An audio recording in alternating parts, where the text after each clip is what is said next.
I must say, I didn't quite find music. Music more found me. I didn't grow up in a musical family at all. I suppose I was always inwardly musical. I was always singing to myself.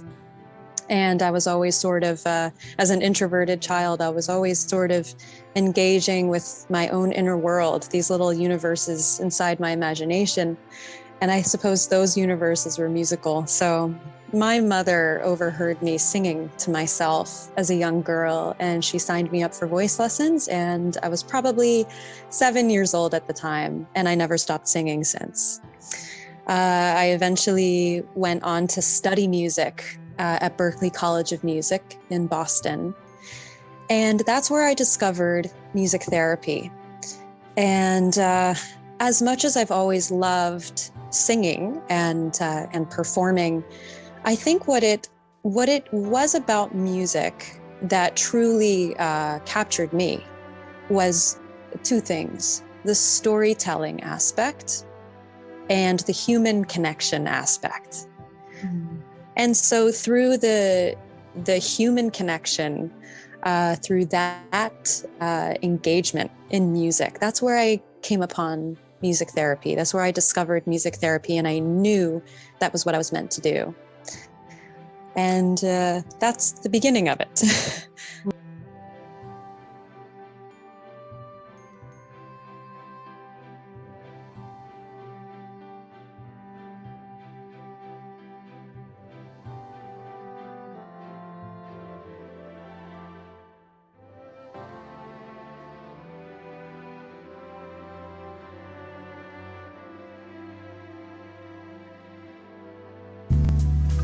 There is an indigenous saying that reads, "Everything on earth has a purpose, every disease a herb to cure it, and every person a mission. Each and every child, human being, plant, organism, and living entity created is born with a divine and higher mission and purpose." The gains and benefits of true listening is understanding and newfound wisdom. Wisdom, according to the Merriam-Webster Dictionary, being the ability to discern inequalities and relationships, a good sense of judgment, a wise attitude, belief, or course of action, and the teachings of the ancient wise men. To have wisdom is to have acquired knowledge of the higher purpose of any situation, and thus be in unity with our divine collaboration with the universe, God, the Most High, the Supreme Being, the Creator, etc. The core difference between the allopathic, aka Western medical approach of diagnosis, and the traditional, aka African approach, is that the traditional has been embedded in processes that intervene with the person in the community who is able to see beyond the veil of so-called human understanding in order to uncover the true nature of things, known as the diviner. This form of what you would call a diagnosis is a process that is facilitated for each and every human being at birth in order for the community to understand the purpose of the child so that the community's needs, wants, and desires are not imposed upon the child that is born. At Cara Healing and Sounding Institute, we use the gifts of song divination that come from our ancestors in order to tailor an African-centered approach to healing. Our offerings pay reverence and deep gratitude to the elders that have carried and passed on this knowledge for thousands and thousands of years, and of whom we rely on to help us lead forth an integrated and nature-led holistic solution.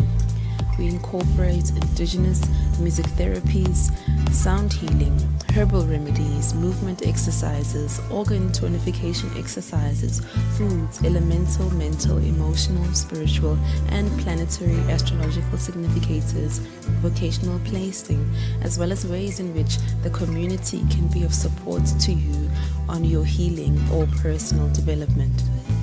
We humble ourselves to the process and surrender to the messengers that have come to inform us of new ways of being. We submit ourselves to what this new process means to us and to our community as we begin to unlock a higher conversation. Our culture advises that one holds back when you have not yet received sincere wise counsel on the objectives around any health or life-related undertaking at hand. In a time where we are socially pressured to be on the fast-paced pathway of high achievement, we know that all things happen at their appointed time. The understanding that you seek regarding your own life or that of a family member who has been diagnosed with autism will come only at the right time, through persevering in living truth. By being kind, accepting, patient, and compassionate, you will see the unfolding of the empowerment that you are being blessed with through this experience. We are open to collaborations with organizations with whom we share the same or similar vision, so please feel free to reach out should you have any ideas or inquiries related to our work.